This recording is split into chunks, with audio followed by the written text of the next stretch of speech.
오늘은 마태복음의 소금과 빛의 본문입니다. 우리가 다 잘 아는 본문인데요. 이 본문은 오디오로 우리가 시작을 하도록 하겠습니다. 이 오디오는 고종석 작가는 언론인이었는데 지금은 이제 소설을 쓰고 계시는데 해피 패밀리라는 작품이에요. 그 작품이 장편이어서 깁니다.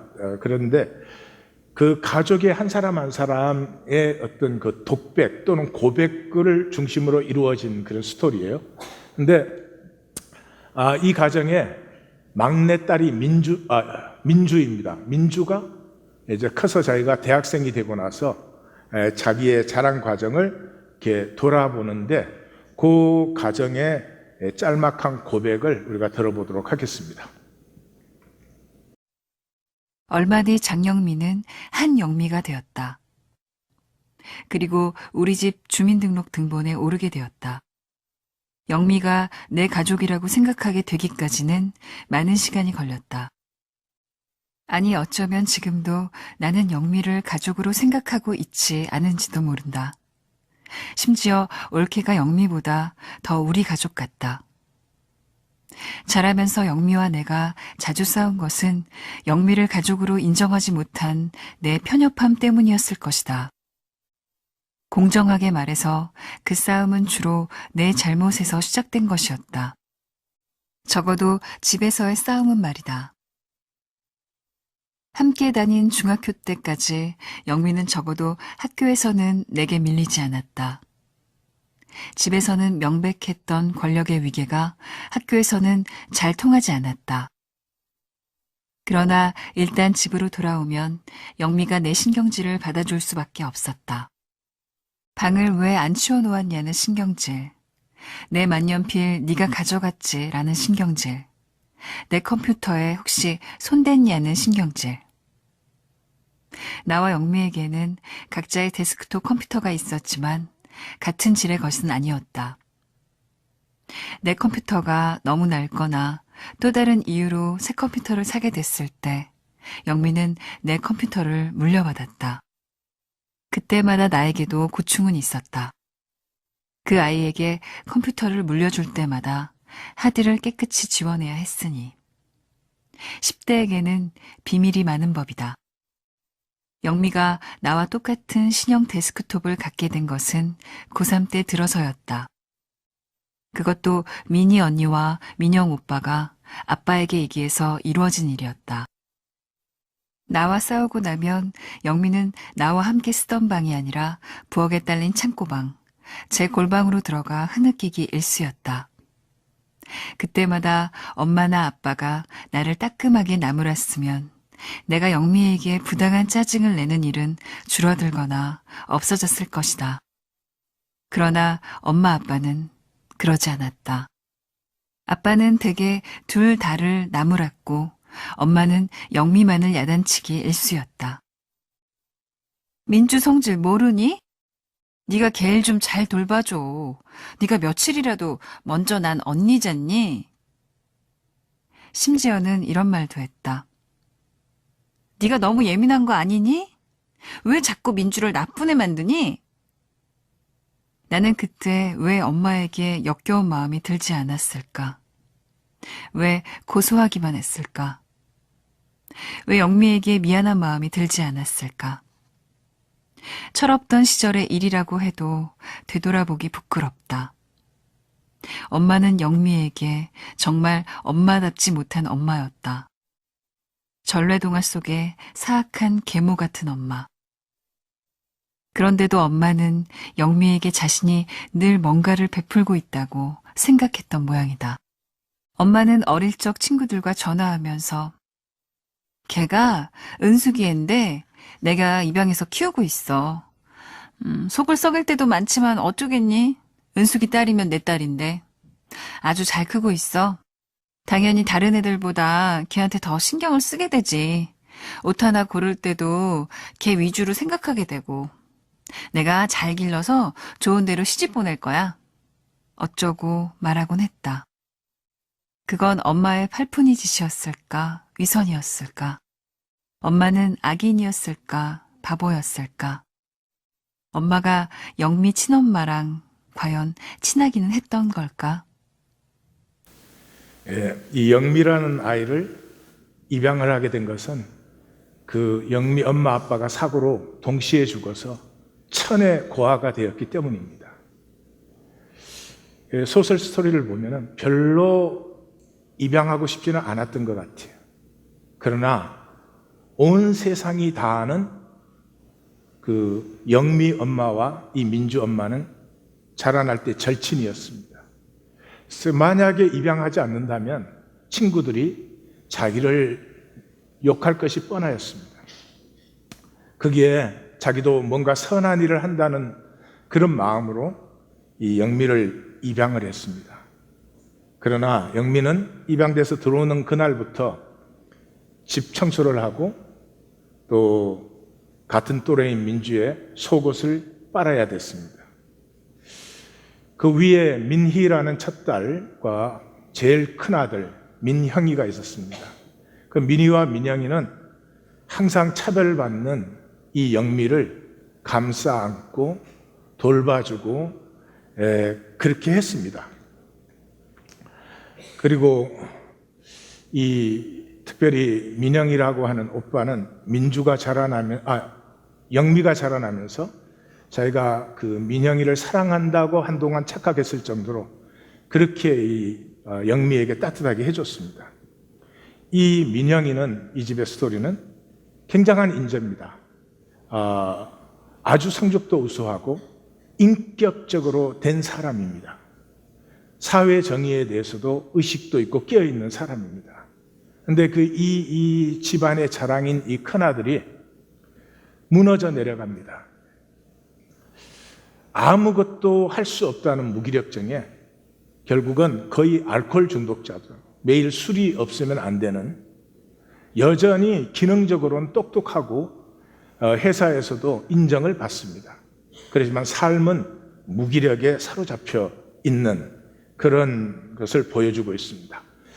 긴 소설이어서 전체를 얘기할 수는 없습니다. 그러나 여기에서 우리는 한 가지를 선명하게 만나게 됩니다. 민주 엄마는 영미를 입양했지만 영미의 아픔은 결국 못 느꼈습니다. 영미의 아픔을 느꼈다면 똑같이 자기 아이들과 같이 참 쉽지 않은 삶을 살아가야 되는 그런 딸로 대해줬을 텐데 그 아픔을 느끼지 못했고 그냥 절친의 딸인데 내가 거두어줘야 된다는 그 당위성으로 이 아이를 입양한 것이죠. 그래서 애미가 되는 건 호르몬이에요. 내 자식으로 태어났으니까 애미죠. 그러나 아버지, 어머니가 된다고 하는 것은 호르몬만으로 되지 않는다. 아버지, 어머니가 되는 것은 에고를 넘어서서 이익과 계산을 넘어서서 사람다움을 살려고 하는 안타까움과 때로는 몸부림과 그런 것을 자식과 나누지 않고는 결국은 자식도 자라나서는 부모와 똑같이 되는 것입니다. 이 큰아들의 모습을 통해서 그걸 아주 잘 보여주는데요. 이 큰아들은 분명히 압니다. 영미를 저렇게 대접하려면 뭐 특별히 학대를 하거나 그런 건 아니죠. 그러나 저렇게 대접하려면 입양을 하지 말았어야 되는데 이 청소년기 때는 굉장히 감수성이 예민합니다. 그래서 참 사람다움에 대해서 아직은 잘 느낄 때입니다. 그때 그 감수성과 예민함을 엄마, 아버지는 이익이라는 명목으로, 우리 가족이라는 명분으로 그냥 눌러버립니다. 이 큰아들은 엄마, 아버지이기 때문에 자기가 느끼지만, 저래서는 안 된다는 걸 느끼지만 아무것도 하지 못합니다. 그것을 통해서 이 영민하고 훌륭한 인재인 큰아들이 삶에서 이미 물들어 버린 것은 무기력증이었습니다. 무엇을 한다고 될 수 없다는 것이죠. 그래서 결국은 그렇게 똑똑한 인재가 최고의 대학을, 최고의 성적으로 나오는 이 인재가 그저 밥이나 벌어먹고 사는 사회 기능적인 존재로 무기력해지는 것을 이 고종석 작가는 참 잘 보여주고 있습니다. 결국은 진정한 부모가 되는 사람이 드문 거죠. 천국에 가면 시집장가 가는 게 없습니다. 육적인 관계 없습니다. 혈연 관계 없습니다. 천국에는 영적 관계밖에 없습니다. 우리가 우리의 자녀를 그렇게 사랑하는데 우리 자녀들과 우리 사이가 영적인 관계가 되지 못하면 육체가 끝나는 날 끝나는 것입니다. 자녀를 정말로 사랑하십니까? 이 땅에서 가꾸어진 관계가 영원히 아름답게 가꾸어지기를 원하십니까? 그러면 자녀에게 삶은 이익 봐야 되고 계산해야 되는 것이지만 그 한계에 사로잡힌 삶은 결국은 육체로 끝나버리는, 평생을 땀 흘려 수고하고도 가시던 불과 엉겅퀴만 거두는 것임을 우리 자녀들과 나누어야 됩니다. 그 이상의 삶이 있다는 것을, 삶은 그 이상이라는 것을. 그래서 오늘 광고에 부모의 거듭남은 자녀에게 최고의 교육이요, 최고의 복이요, 최고의 유산입니다. 하나님을 믿는다 하고 교회를 다니면서도 자기 이익밖에 모르는 부모에게 자녀는 말하지 못합니다. 자라나면 결국은 똑같이 되어 있는 그런 모습을 볼 수밖에 없는 것이죠. 자, 이제 오늘 소금과 빛으로 들어가 보십시다. 소금의 메시지는 아주 간단하죠. 소금은 자신만이면 저주예요. 성경에 소금은 자신을 나누어서 음식의 맛을 피우는 거죠. 우리가 짠맛 그렇지만 이건 언어죠. 언어. 짜다는 것은, 짠이란 건 아무것도 아니에요. 우리가 그 맛을 표현하는 언어에 불과해요. 소금의 진정한 맛이 뭐예요? 아무리 좋은 재료가 있어도 소금이 들어가지 않으면 음식의 맛이 나오지 않습니다. 자신을 나누어서 음식 전체의 맛을 피우는 거죠. 그런데 이 소금이 소금 자체로 있습니다. 그러면 성경은 전부가 저주입니다. 소금 기둥, 저주입니다. 소금 땅, 저주입니다. 에고는 우리에게 이것을 하고 있는 것입니다. 내가 나 자신뿐이면 그건 저주입니다. 아닙니까? 남편과 아내가 있는데도 뭐 진정으로 교통이 없고 나는 나, 너는 너 그러면 저주죠. 이 소금은 특별한 것이 아니고 예수님이 쓰신 이유는 이것이 바로 하나님의 형상입니다. 하나님의 창조가 무엇입니까? 자기를 만유에 나누어 주는 것입니다. 그래서 성경은 하나님 나라가 완성되었을 때 하나님이 안 계십니다. 하나님으로서의 하나님은 안 계십니다. 모든 것에 나누어졌기 때문에 만유 속에 하나님이 충만한 것이지 하나님이 따로 존재하지 않습니다. 하나님의 성소가 더 이상 없는 것이죠. 새 예루살렘에서는. 이것이 우리의 존재 본성입니다. 이것이 우리의 존재 본성입니다. 우리는 지키는 삶도 필요합니다. 움켜쥐는 삶도 필요합니다. 그러나 그것뿐인 삶은 참으로 안타깝고 어리석습니다. 연주자의 연주가 모두를 감동시킬 때가 언제입니까? 무아. 그 연주 속에 자기를 잃었을 때입니다. 연주자의 에고가 펄펄 살아서 잘해야 된다, 감동시켜야 된다, 그게 감동이 되겠습니까? 그 음악은 저주에 가까울 것입니다. 제가 그 소금 인형 얘기를 해드렸는데 제가 해드릴 수 있는 가장 영적인 이야기다 그런 얘기를 했습니다. 그렇습니다. 소금 인형이 있었어요. 수만리를 여행을 해서 바다에 도착했습니다. 바다에 딱 도착하는 순간 알았어요. 내 고향이다. 그래서 바닷물 속으로 걸어 들어갑니다. 소금이 점점 녹아버립니다. 간단한 얘기죠. 그러나 소금이 없어진 것 아닙니다. 두 가지가 이루어졌습니다. 소금이 녹을 때, 다 녹아 없어질 때 모든 것이 다 없어지고 소금의 결정체만 남았습니다. 진정한 나됨이 비로소 나타났습니다. 그렇게 녹아졌을 때 소금은 이미 바다가 된 것입니다.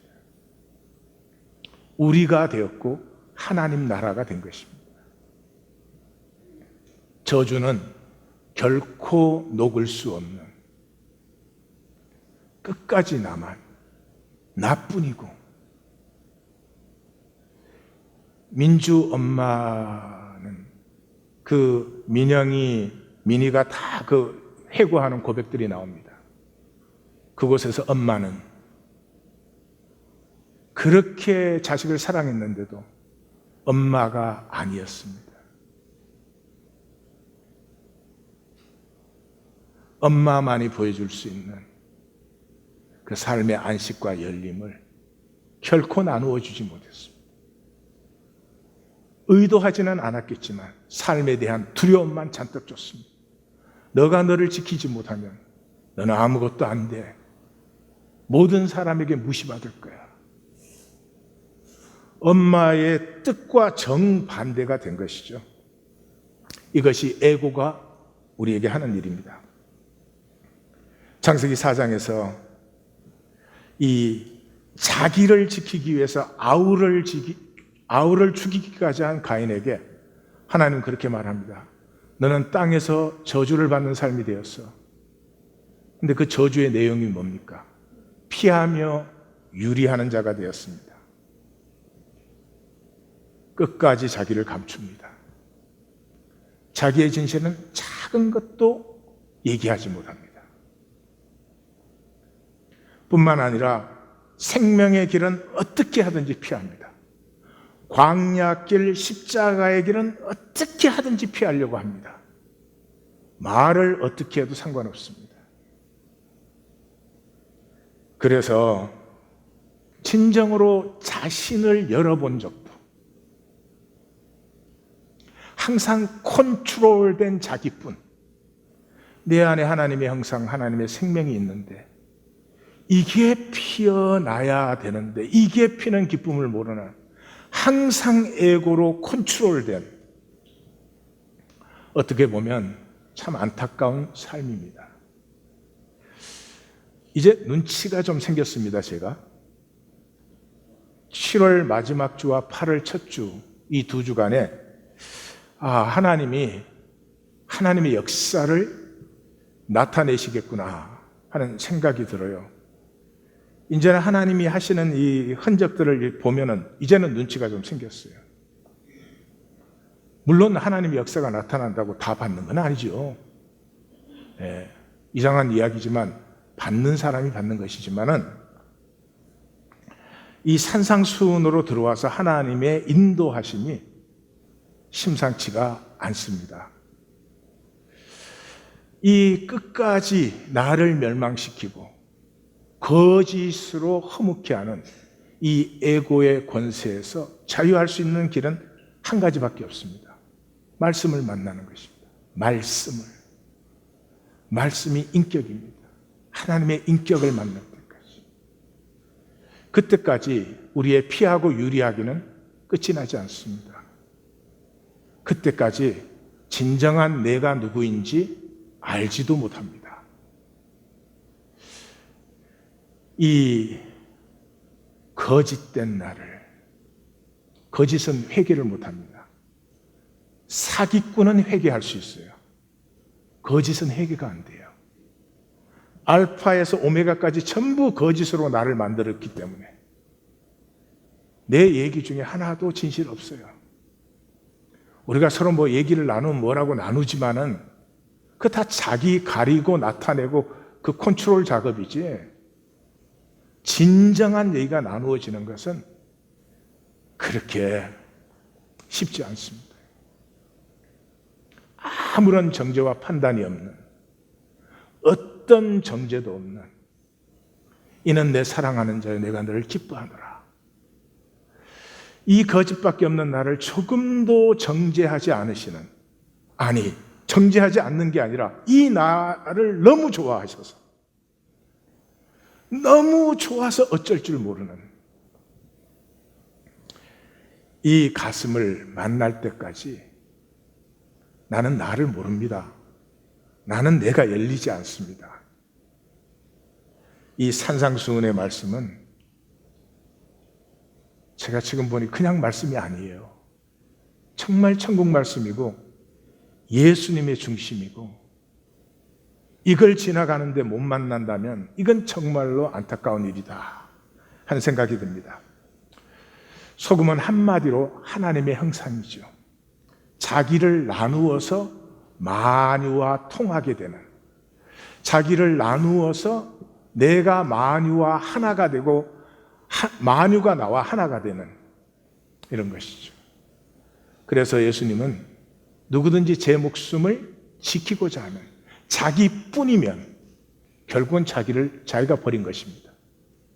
그러나 나를 위하여 제 목숨을 잃으면, 여기 나를 위하여는 예수님의 생명은 만인을 위하여 나누어진 생명이죠. 그 나눔 속에 나를 잃으시면 그것이 진정한 나를, 소금 인형이 녹았을 때 진정한 자기를, 자기의 결정체와 동시에 바다임을 만난 것처럼 그렇게 되는 것이죠. 빛은 본질계가 현상계로 전환되는 기점입니다. 자, 본질은 보이지 않습니다. 본질이 현상으로 나타나려고 하면 빛이 있어야 됩니다. 빛이 없으면 현상이 없어요. 지금 우리 서로 이렇게 보는 것도, 이게 꽃이구나 하는 것도 빛입니다, 전부. 그래서 빛은 본질이 현상으로 나타나기 시작하는 전환의 기점이죠. 그래서 빛이 나타나면 숨겨지지 않아요. 그 빛의 가시권, 집 안에 등불을 쓰면 그 빛의 가시권 안에 모든 사람에게 이 빛이 드러나는 것이죠. 근데 빛은 바꿀 수가 없어요. 가감할 수도 없고 변형도 되지 않아요. 그렇기 때문에 항상성이 있습니다. 다시 말해서 하나님이 우리에게 주신 이 하나님의 형상의 본질은 우리가 더하고 뺄 수도 없고, 우리가 더 만들고 덜 만들 수도 없습니다. 그 자체로 우리가 누릴 뿐이에요. 하나님이 한 번도 우리에게 뭐를, 멋진 삶을 만들어 달라고 하지 않았습니다. 잘 살아야 된다고 하지 않았습니다. 옳아야 된다고 하는 것도 아닙니다. 나하고 함께함으로 내가 너에게 준 생명이 얼마나 복되고 아름다운지 너가 기뻐하면, 너가 그걸 누릴 때 내 기쁨이 충만하지, 그런 것이죠. 이 산 위의 동네가 숨겨지지 못한다는 이 말씀을 우리가 많이 나누었는데, 저 동네라는 단어는 폴리스라는 단어입니다. 시티입니다. 옛날에는 영주와 권력자들은 산 위에 살았죠. 성을 쌓고. 노동자, 농민, 노예는 평지에 살았어요. 왜? 농사 짓고 일을 해야 되니까. 그래서 적이 쳐들어오면은 이 노동자, 농민, 노예가 사는 땅은 완충지대입니다. 여기가 제일 먼저 짓밟혀요. 성이 함락되면 다 함락되는 것이죠. 그래서 이 산 위에 사는 사람들, 이 사람들이 무슨 얘기를 하는지, 이 사람들이 무슨 짓을 하는지 도무지 평지에 있는 사람은 알 수가 없어요. 그런데 뭔가를 하는데 대부분 사람을 괴롭히는 일을 해요. 그러한 그 사회 속에서도 빛이 임하면 그것조차도 숨겨질 수가 없다. 빛이 임하는 곳에 하나님의 그 본질적 형상이 드러난다 하는 것이죠. 그래서 빛은 드러나게 합니다. 빛이, 이 생명은 사람들의 빛이라. 생명이 빛이 되면서부터 우리의 본질이 드러나게 하는 것이죠. 그런데 종교는 왜 있습니까? 감추기 위해서 있습니다. 그 빛을 살고 싶지 않거든요. 광야의 길과 십자가의 길, 생명의 길은 부담스럽거든요. 진리는 너무나 부담스럽습니다. 그래서 하나님 하면서 감출 수 있는 길이 종교입니다. 그래서 마태복음은 23장에서 종교에 대해서 예수님께서 7번 저주를 합니다. 그 저주의 내용들이 다 무엇입니까? 천국 문을 닫고 자기도 안 들어가고, 당연하죠, 다른 사람 못 들어가게 합니다. 마태복음은 교회, 교인이라는 말이 나오는 유일한 복음서입니다. 교인 한 사람 얻으면 배나 지옥 자식이 되게 합니다. 종교인들은 잔인합니다. 왜 잔인한 줄 아십니까? 살지 않기 때문에, 말만 하기 때문에. 사는 사람은 삶의 아픔과 부담을 느끼기 때문에 잔인해지기가 어렵습니다. 종교인들은 싸움 나면 서로를 사탄이라고 부릅니다. 예수님 수준이에요. 어떻게 사람을 보고 사탄이라고 할 수 있어요? 뭐 그런 얘기도 있잖아요. 둘이서 막 싸웠는데 10년 후에 그 슈퍼마켓에서 만났는데 싸운 이유가 피아노를 단상 위에 올리자 내리자 때문에 싸웠는데, 야, 네가 내리자 그랬냐, 내가 내리자 그랬냐, 그랬다는 거 아니에요. 이렇게 한심한 것입니다. 겉은 깨끗하죠. 겉은 깨끗하죠, 종교인들이야. 속에는 뭐가 들었는지, 사람이 안 볼 때는 무슨 짓을 하는지, 누가 알겠습니까? 예수님의 최종 결론이 뭐였습니까? 아벨로부터 사가리아까지 그 모든 의인의 피가 너희에게 돌아갈 것이다. 사랑하는 성도님들, 저나 우리는 지금 다 종교인들입니다. 종교인입니다. 그럼 어떻게 해야 됩니까? 종교에 머무르시면 안 됩니다. 여기 종교에 우리 의 다 챙겼잖아요. 우리 입장, 체면 다 챙겼잖아요. 그럼 뭐 불편할 게 뭐 있어요? 그냥 살면 되죠. 그러면 안 됩니다. 종교는 넘어가야 됩니다. 이 종교가 하나님의 섭리입니다. 왜 우리를 종교 속에 들어가게 했을까요? 종교에서 내가 가짜인 것을, 그것도 악한 가짜인 것을 만날 수 있기 때문입니다. 말끝마다 하나님, 은혜, 사랑, 할렐루야 그럽니다. 근데 내 삶의 본질은 세상 사람보다 다르지 않습니다. 다르지 않을 뿐만 아니라 예수님에 의하면 더 외식적입니다. 훨씬 더 위선적입니다. 그래서 종교에는 둘 중에 하나입니다.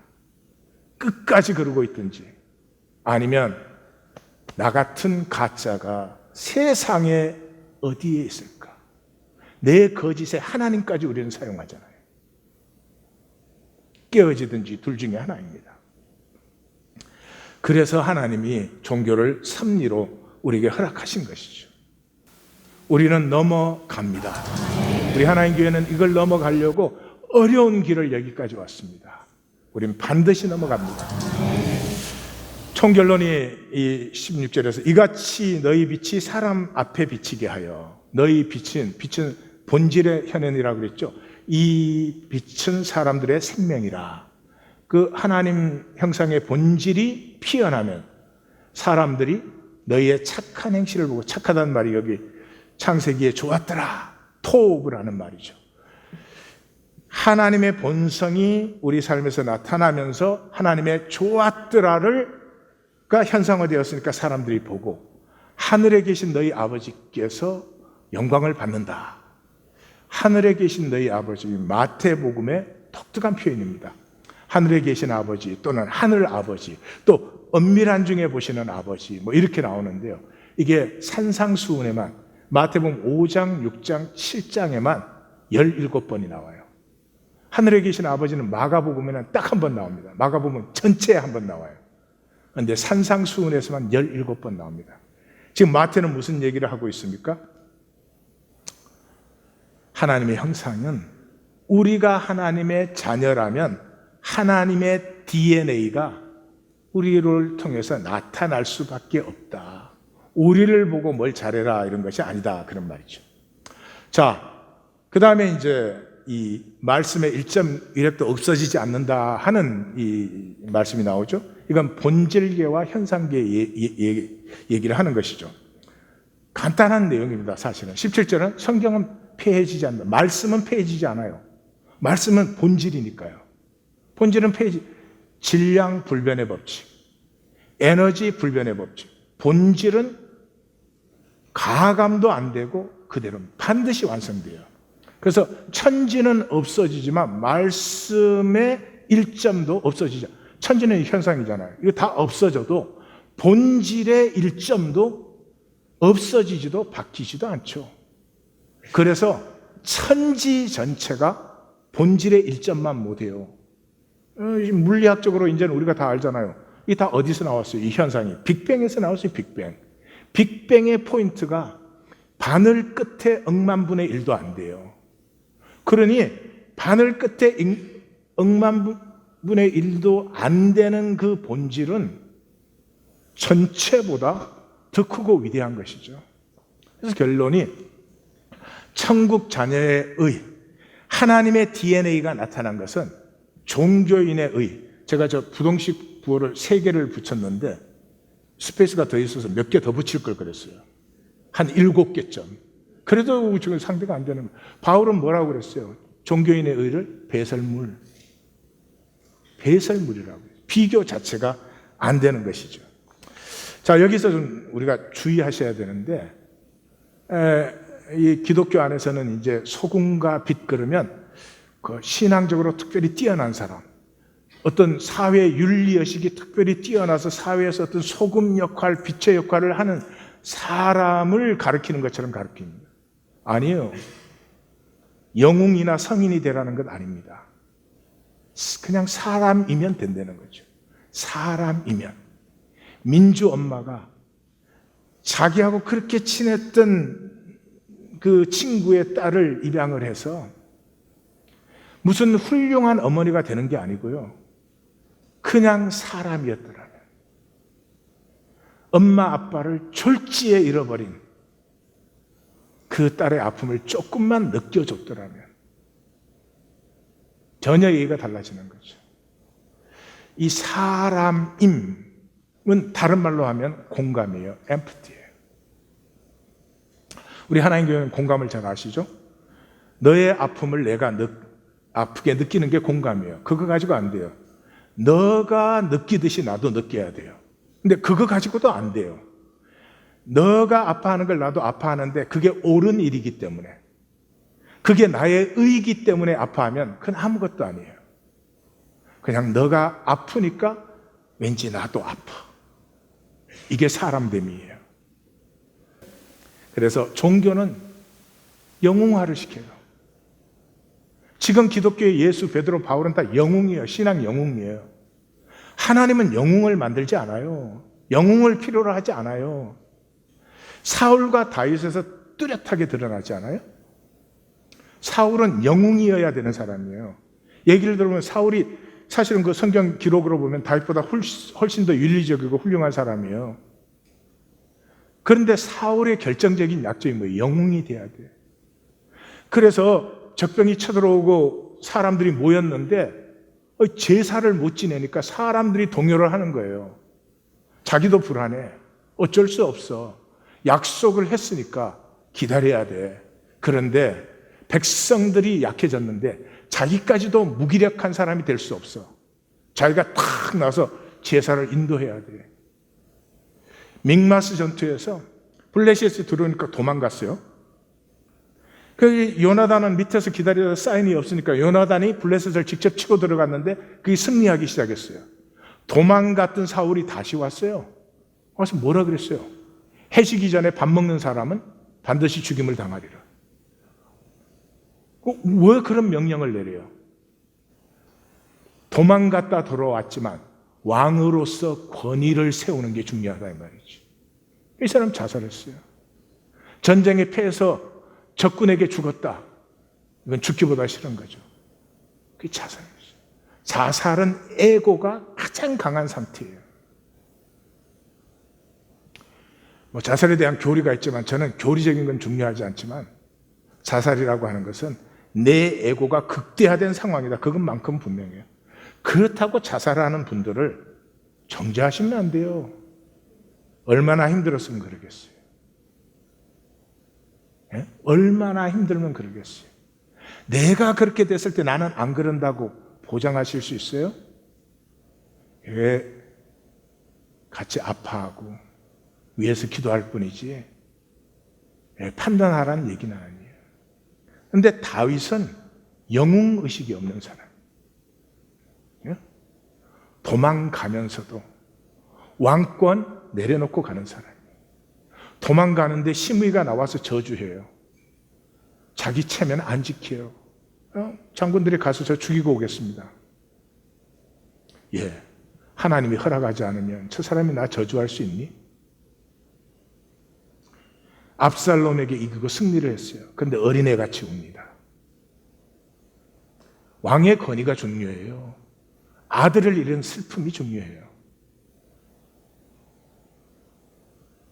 모든 얘기에서 한 사람은 영웅이 되려고 하고 한 사람은 그냥 사람이에요. 그래서 다윗의 얘기를 읽으면 sweetness, 사랑스러움이 있어요. 그래서 다윗의 얘기는 오래오래 기억이 돼요. 사울의 얘기는 다윗 얘기가 훨씬 짧지만 별로 기억이 안 돼. 그 참 인간은 이상합니다. 그 영웅을 꼭 만들어요. 그래서 슈퍼맨이 있기 위해서 굉장히 악한 사람이 하나 꼭 있어야 돼. 스파이더맨이 있기 위해서 이상한 악한이 하나 생겨야 돼. 그 영웅이 없으면 악한도 없잖아. 근데 나는 그런 얘기 참 불편해요. 왜냐 그러면 항상 악한은 좀 못생기게 만들었어요. 그러면 우리는 누구 편이야? 표정이 우리 하지 마. 그리고 여자들도 마음에 안 들어. 꼭 슈퍼맨 편, 스파이더맨 편이야. 그 어쩔 수 없이 악당 역할을 해야 되는 그 사람 좀 불쌍하잖아. 나 같으면 그 사람 편이 좀 돼줄 것 같은데 절대로 아니야. 이기는 편이야. 그게 세상이에요. 짐은 아무것도 아니에요. You are nothing. 거기에서 사람이 피어나요? 사람임이 보이면 미워할 수 없어요. 아무리 미운 사람도 나도 연약한 사람이고 너도 연약한 사람이구나 이게 보이면 미워할 수가 없다고요.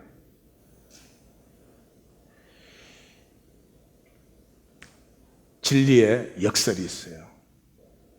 소금과 빛의 얘기에서 우리는 아주 굉장히 의미심장한 하나님의 도전을 받아요.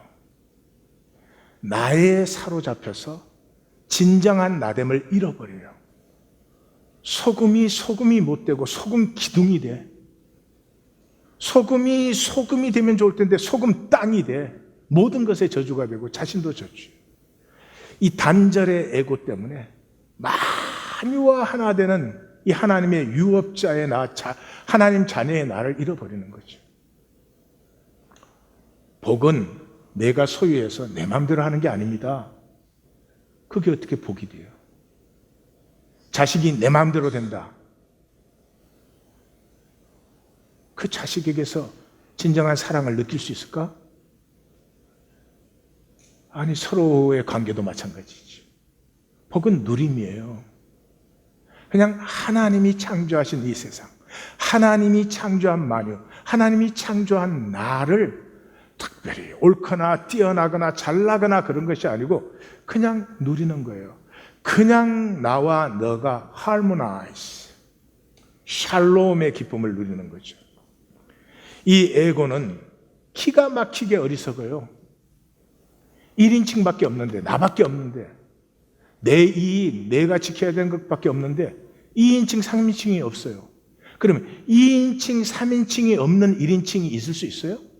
없어요.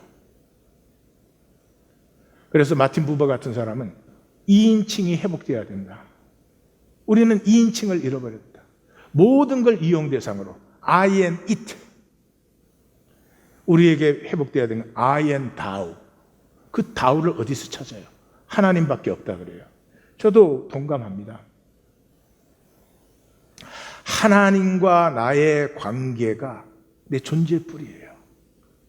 이걸 가꾸는 것이 지혜입니다. 이걸 가꾸면 만유는 저절로 누려지는 거예요. 이거는 단절시키고 이거는 가짜 만들어 놓고 그냥 에고의 욕심과 복 피곤해요. 되지가 않아요. 원망만 생겨요. 광야길에 이스라엘 백성이 10번을 원망을 하거든요. 그래서 쉬운 행복을 놔두고 어려운 행복을 우리는 만들려고 해요. 자연스럽게 누리면 되는 행복을 놔두고 억지로 뭘 만들려고. 그게 안 됩니다. 행복의 원리는 이런 거죠. 내 안에 우리가 하나님의 형상으로 창조됐으니까 아름다운 것, 귀한 것, 순수한 것, 이런 것들이 있죠. 그게 현상화될 때 내가 행복한 거예요. 나에게 있는 생명의 본질이 피어났을 때, 그게 때로는 물질적인 성취로도 나타날 수 있고요, 성공으로도 나타날 수 있고요, 어떤 인격적인 열매, 사랑과 희락과 화평과 오래 참음과 자비와 양성과 충성과 온유와 절제, 이런 걸로 나타날 수도 있어요. either way 행복합니다. 내가 뭘 열심히 해가지고 사회적인 성취를 이것도 행복이에요. 내가 예수님 안에서 내가 부족한데 하루하루 새로워져 가고 있구나. 이것도 어마어마한 행복입니다. 그런데 이 행복은 그래서 두 가지 종류가 있죠. 하나는 존재의 뿌리에서 단절된 에고로 하는 성취가 있죠. 경쟁에서 이겨. 현상은 쓰러지는 것이 현상이에요. 1초도 똑같지 않아요. 현상은 계속 바뀌어요. 그러니 그 단절된 에고의 현상의 성취는 절대로 우리를 행복하게 하잖아요. 더 목말라요. 목이 마를 때 바닷물 마시는 것과 똑같아요. 그래서 세상의 정도로 하는 거예요. 계속 목마르죠. 아무리 해도 목마르죠. 근데 존재에서 피어나는 행복은, 존재에서 피어나는 성취는 서로를 누리는 것이기 때문에 시냇가에 심은 나무, 생수의 샘, 이렇게 성경이 표현하는 것이죠. 어려운 행복은 다른 사람들 하든지 말든지 놔두시고 우리는 하나님이 주신 저절로 피어나는 쉬운 행복을 누립니다. 쉬운 행복을 누립니다. 한 가지 더 이제 강조하고 싶은 것은, 성경을 잘못 알면 본질은 중요하고 현상은 중요하지 않다 이렇게 생각할 수 있는데, 이 빛과 소금, 특별히 산상수훈의 말씀을 보면은 중요한 건, 정말 중요한 건 현상이에요. 하나님 안에 모든 아름다움이 있는데도 이게 나타나지 않으면 하나님은 행복하시지 않아요.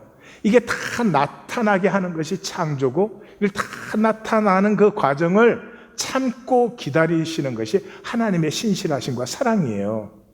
그래서 온 모든 것은 다 하나님에게로 나왔잖아요. 하나님에게로 안 나올 수 없기 때문에 마귀의 거짓이 들어온 거예요. 거짓이. 그건 실제가 없기 때문에 거짓으로 속일 수밖에 없고, 이 거짓이라는 건 사람의 생각 속에만 들어있을 수 있는 거죠.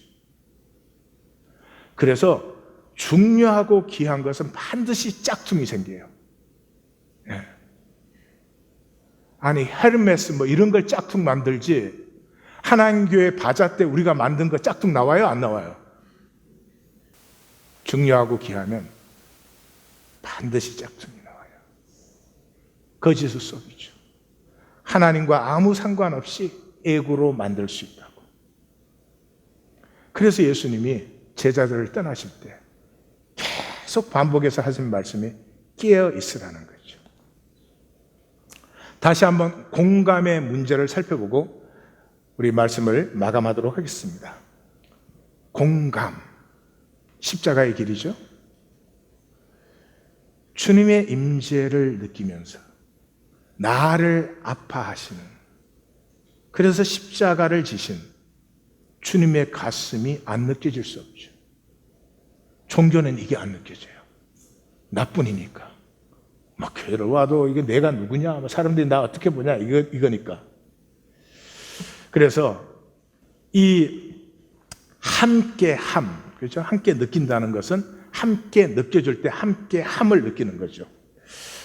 이 함께함을 파라칼레오, 곁으로 부르셨다. 이걸 우리는 보혜사라고 번역한다.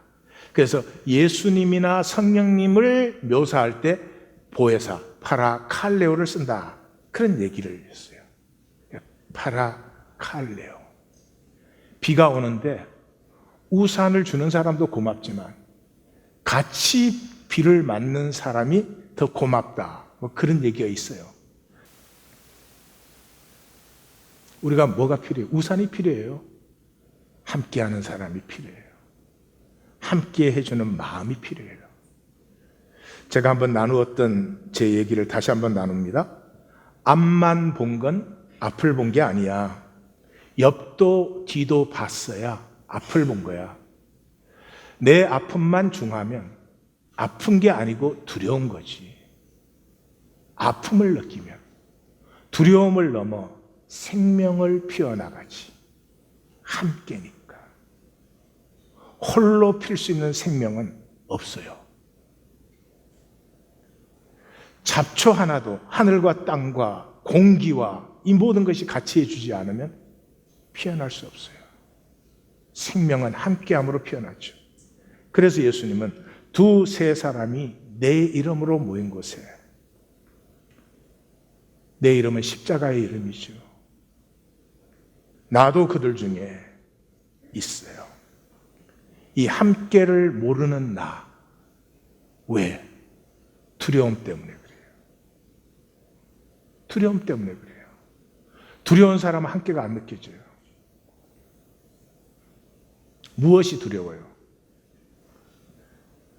여러 가지 종류가 다 두렵지만 그 뿌리는 이거예요. 사람들이 나를 어떻게 볼까? 사람들이 나를 어떻게 볼까? 이것 때문에 종노릇하고 있어요. 사람들이 보는 것도 거짓. 사람들에게 보이는 나도 거짓인데 그 거짓 때문에 평생 동안 종노릇을 하는 것입니다. 그래서 예수님은 인간 실존의 문제는 딱 하나예요. 외식, 위선, 히포크리시, 위선. 발끝에서 머리끝까지 진실은 없어요. 그것이 섭리예요. 이 지독한 가짜인 나를 만날 때만 깨어질 수 있습니다. 씨앗은 깨어짐으로 피어나는 것이죠. 씨앗에다 금딱지를 붙여서 생명이 피어나는 게 아닙니다.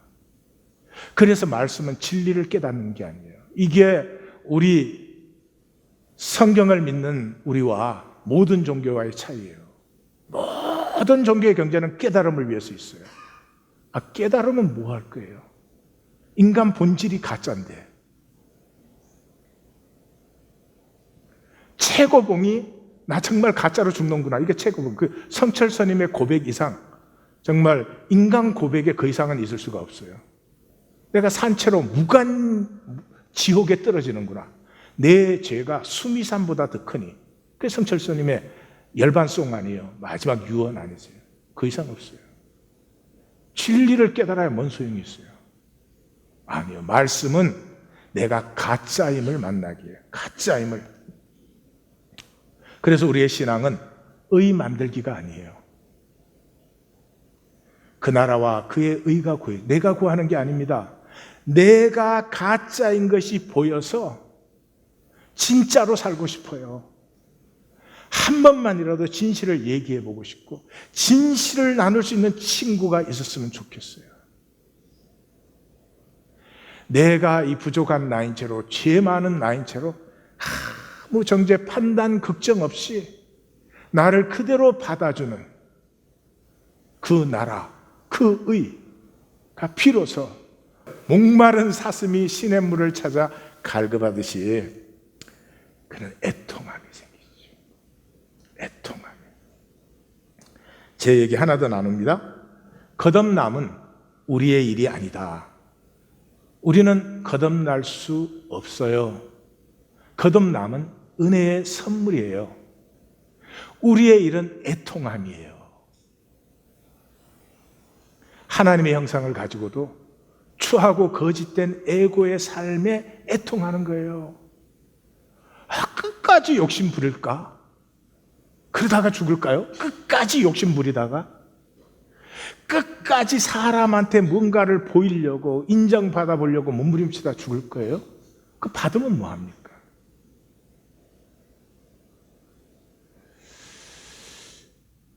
내가 죄인인 것에도 가슴이 아프지만 그 정도가 아니죠.